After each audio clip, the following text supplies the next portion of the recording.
So I do owe you guys a bit of an apology because I know this channel was supposed to be Mark 1 oriented, and it hasn't really been that way these last few months. It's just been uploads about this stupid van. But I hope what you're about to see in this video can help shed some light on why that is.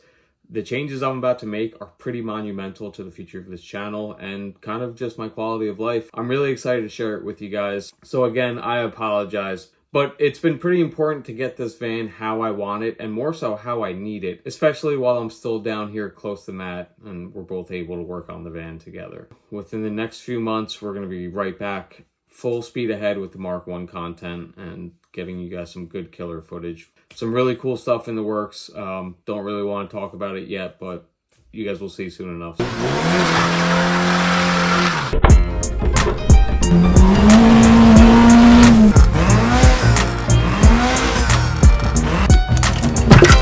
Who's there? Connecting rod. That's good.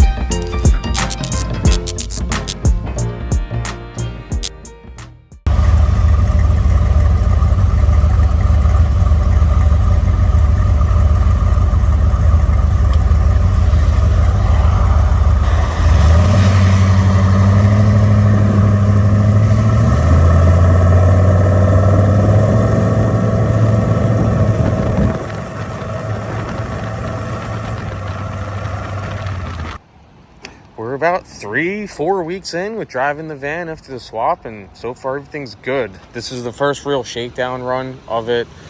Well, we did a couple shakedown runs, but I'm actually on the way back from Syracuse right now, so this was the first long journey. And the only thing that surfaced is that the trans is running a little warm. We got to double check the routing of the lines, but we're just going to add on an additional external transmission cooler with a fan and thermostat and all that. So far, success. She's ready to go. We're starting to move upstate with her.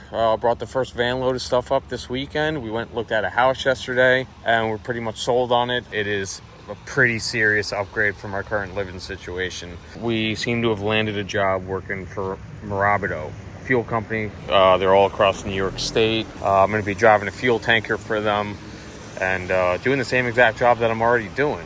So things kind of change at a very rapid pace around here. If you guys haven't noticed, there's a lot of unknowns and uncertainty with the plans for, you know, selling the house and whatnot and moving upstate with Rachel. For those who don't know, we are in a long distance relationship, and after about a year and a half of that, it's time for us to live together. You guys have heard me say recently that we're gonna make the leap into YouTube full time. So my plan was to sell the house, quit my job, take the money from the house, and buy us a cheaper house, something like for 150,000, something with no yard, you know, a 1 or 2 car garage. So the best way to kind of explain in a nutshell why things are going back and forth with my plans for that is because upstate there's less money to be made. I'll be taking a little bit of a pay cut, but I managed to get a pretty respectable number out of these guys, so it basically just makes it worth it for me to keep a job up there.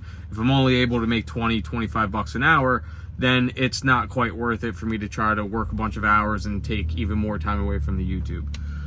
So in short, we seem to have landed a really good job up there that pays really well, and in turn we were able to consider a bit more expensive of a house with more land, a bigger shop, and we seem to have found something pretty epic, and I'm excited to share it with you guys. Been a couple weeks since we filmed any updates with the van. Pretty much dialed in. All the kinks are worked out. Are you sure about that? Matt's working on some fueling adjustments. Huh? It's not that kinky anymore. It's not how we want it, but Matt's increasing the danger to manifolds right now. What the fuck?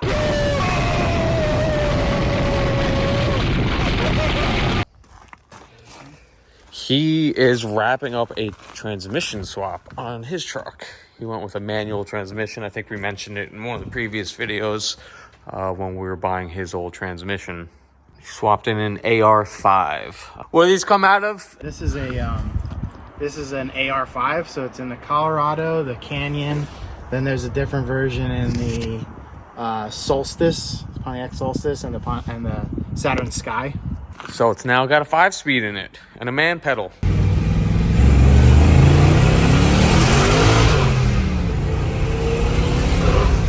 And as I mentioned earlier, transmission's running a little warm.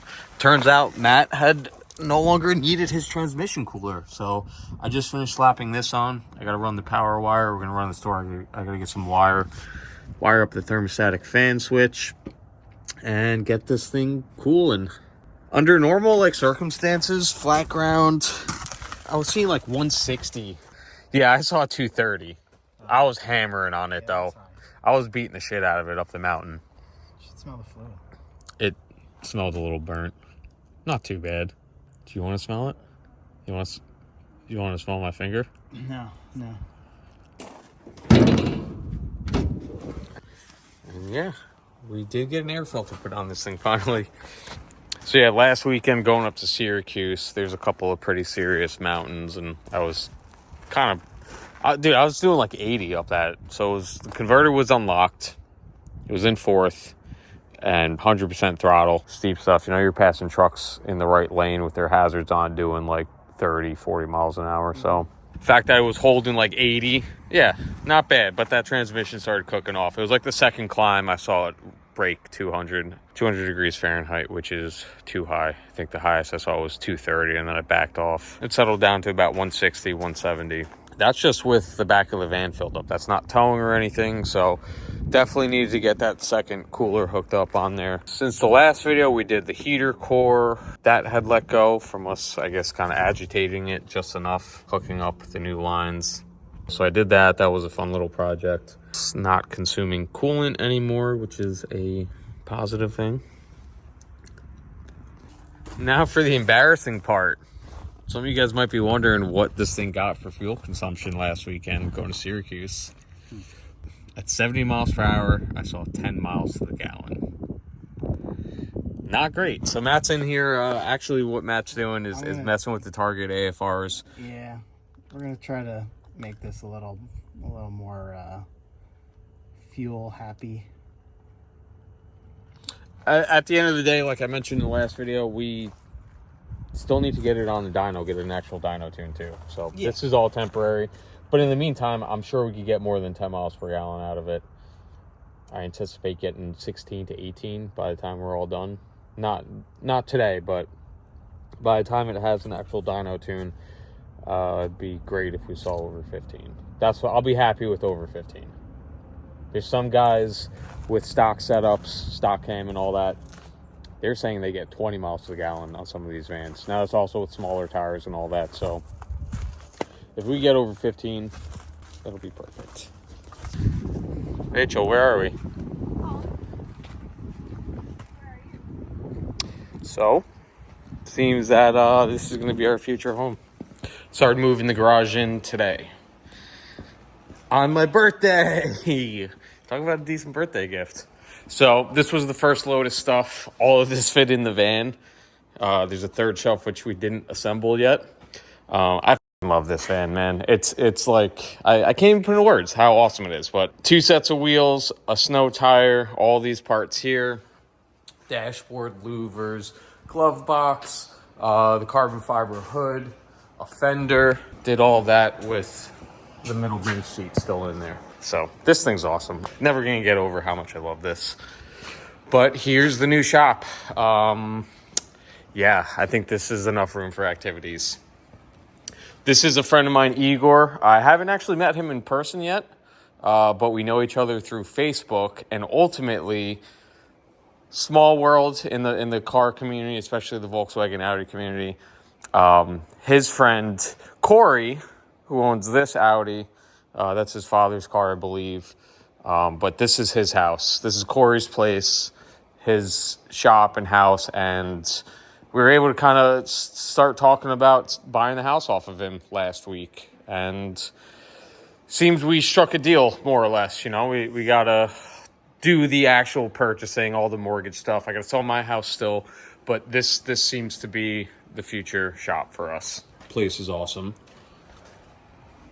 And I cannot wait to kind of get settled in here. One of the best parts about this deal is, like, these guys aren't in a rush to get out of here. You know, I have plenty of space where I can start moving my stuff in get two of the cars here. We're going to get Rachel's van and the Swallowtail moved in here next, as long with another van load or two of stuff this week. I have this week off from work. So hopefully soon, as we get closer to actually finalizing the deal, we'll get to meet and have Igor show us a bit about this van and this project. Hopefully Corey could show us a bit of his project going on with that Audi. That's kind of his rally cross car. So it's a great win-win for everybody. We could start moving in before finalizing the deal. So, of course, some things can go sideways. Let's hope they don't. Nothing's actually set in stone yet until the mortgage company says so. So that's the shop. We've got 10 acres here, which is pretty freaking awesome.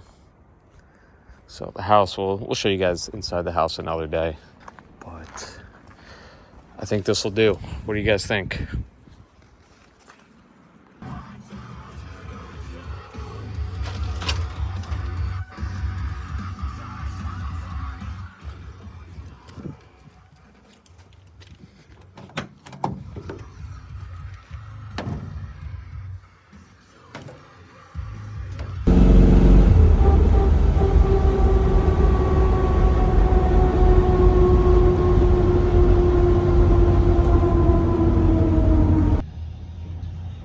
Yeah, not what you're gonna want to see. 220 miles away from home.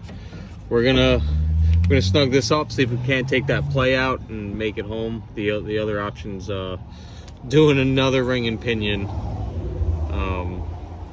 here in the driveway. Oh, brown sugar's filthy. She's spitting gas because gas tank won't vent properly. But we're 220 miles from home. We're gonna see if we'll make it. Even if we get like 40 miles out, that's close enough to call a tow. It's Wednesday after St. Patrick's Day. Saturday, the day after, was my birthday, which we got to start moving into the garage. Then the next day, Rachel and I shot down in 2 cars. She followed me in her Jetta.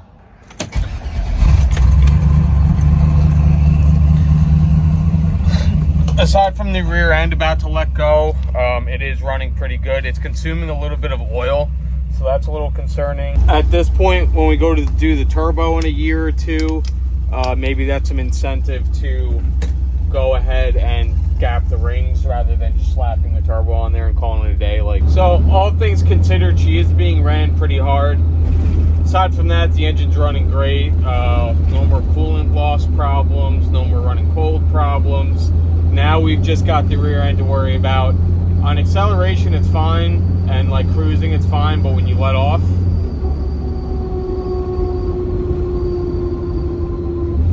it's pretty bad. I don't think we're gonna make it all the way home, but we're kind of prepared. We got some food, we got water, we're good to go if we get stuck on the side of the road for a couple hours. I got my laptop with me, we'll get some editing done. So let's see if we can make it home. Do you know what changed you